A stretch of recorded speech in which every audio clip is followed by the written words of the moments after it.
Assalamualaikum warahmatullahi wabarakatuh. Shalom, Om Swastiastu, Namo Buddhaya, dan salam kebajikan kita semua. Halo teman-teman semua, berjumpa lagi dengan konten Selimut ke-7 bersama dengan saya Rafli dan teman saya Igal. Ngomong-ngomong, hari ini kita akan membahas apaan sih, Bli? Nah, untuk hari ini kita akan membahas mengenai sesuatu yang pernah viral di Indonesia. Memangnya apaan sih? Bli, yang pernah viral di Indonesia? Terkait yang pernah viral di Indonesia itu adalah permasalahan beda agama, Jal. Nah, selain membahas perkawinan beda agama, kita juga akan membahas perceraian beda agama. Nah, menurut Iqbal sendiri, perkawinan itu apa sih? Oh, mengenai perkawinan. Jadi gini, Bli. Perkawinan atau pernikahan merupakan hal sakral yang menyatukan dua insan dalam satu visi untuk hidup bersama. Di Indonesia, negara dapat melakukan intervensi terhadap perkawinan masyarakat dengan melakukan pembentukan regulasi mengenai perkawinan.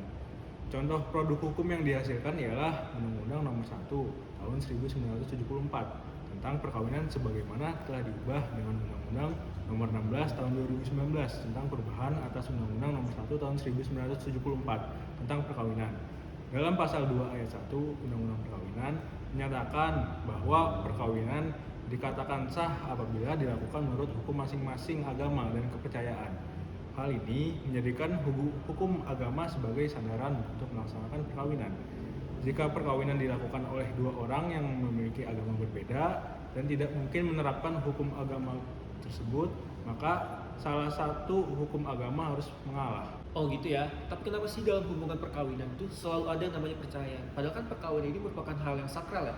Jadi gini, Pli, ada alasan-alasan yang menjadi pertimbangan dalam melakukan perceraian dalam sesuatu hubungan pernikahan yang diatur dalam pasal 19 Peraturan Pemerintah Nomor 9 Tahun 1975 tentang pelaksanaan Undang-Undang Perkawinan yang menyebutkan beberapa alasan dapat terjadinya perceraian, antara lain 1. Salah satu pihak berbuat zina atau menjadi pemabuk, pemadat, penjudi, dan lain sebagainya yang sukar disembuhkan. Yang kedua, salah satu pihak meninggalkan pihak lain selama 2 tahun berturut-turut tanpa izin pihak lain dan tanpa alasan yang sah atau karena hal lain di luar kemampuannya. Yang ketiga, salah satu pihak mendapat hukuman penjara 5 tahun atau hukuman yang lebih berat setelah perkawinan berlangsung. Selain itu, benar nggak sih alasan perceraian itu seperti adanya kekejaman dalam berumah tangga, salah satu pihak tidak dapat menjalankan kewajibannya sebagai suami atau istri, dan biasanya adanya perselisihan atau pertengkaran. Itu benar nggak sih? Betul tuh, Pli. Oh jadi gitu ya? Oh ya, untuk nambahin nih, adapun aturan lain yang mengatur terkait alasan perceraian itu ada dalam pasal 116 kompilasi hukum Islam. Nah, untuk menambahkan juga terjadinya perceraian, yang ini salah satunya adalah suami melanggar taklid talak dan peralihan agama atau murtad yang menyebabkan terjadinya ketidakrukunan dalam rumah tangga. Banyak juga ya, Pli, alasan perceraian, entah itu berantem lah, nggak bisa ngurus rumah tangga lah. Bener tuh, apalagi yang beda agama, udah paling ribet dah.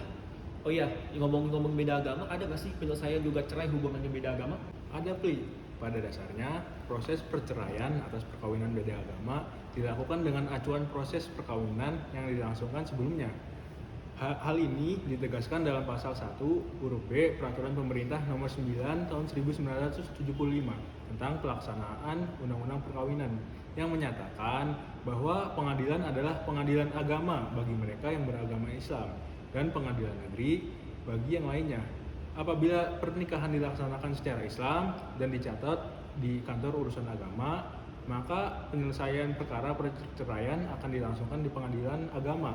Hal tersebut berdasarkan pasal 49 Undang-Undang Nomor 7 Tahun 1989 tentang peradilan agama, sebagaimana telah diubah dengan Undang-Undang Nomor 3 Tahun 2006 tentang perubahan atas Undang-Undang Nomor 7 Tahun 1989 tentang peradilan agama, yang menyebutkan bahwa peradilan agama bertugas dan berwenang memeriksa, memutus, serta menyelesaikan berbagai perkara di tingkat pertama antara orang-orang beragama Islam di bidang perkawinan. Nah, kalau yang beda agama, mungkin Rafli tahu nih. Nah, untuk beda agama sendiri, untuk pernikahan yang didasari dengan agama selain Islam, percataan perkawinannya akan dilakukan di Dinas Kependudukan dan Catatan Sipil. Nah, untuk membuat pengadilan negeri sebagai tempat diselenggarakan penyelesaian perkara perceraiannya. Jadi konklusi yang kita dapatkan adalah sengketa perceraian diselesaikan dengan landasan hukum yang digunakan ketika melaksanakan pernikahan, bukan dari agama yang dianut oleh pihak yang menikah, seperti yang tertuang dalam jurisprudensi putusan Mahkamah Agung nomor 726K/SIP/1976 bahwa hubungan hukum pada saat perkawinan dilangsungkan menjadi landasan dasar bagi proses penyelesaian sengketanya. Nah, mungkin kita akhiri ya Jal untuk pembahasan kita mengenai pernikahan beda agama ataupun perceraian beda agama di Indonesia. Sebenarnya masih banyak nih terkait hal-hal ini Jal. Betul Jupli, semoga teman-teman dapat memahami penjelasan kita dan paham akan pentingnya suatu hubungan perkawinan yang sah menurut hukum di Indonesia. Cukup sekian dari kami. Nah, nantikan konten-konten kami selanjutnya di YouTube Unit Peradilan Semu UPSF UPN VJ. Jangan lupa like, Komen, subscribe, dan share ke teman-teman kalian agar teman-teman kalian mendapatkan ilmu dari video ini. Saya Ijal, saya Rafli. sampai jumpa. Sampai jumpa.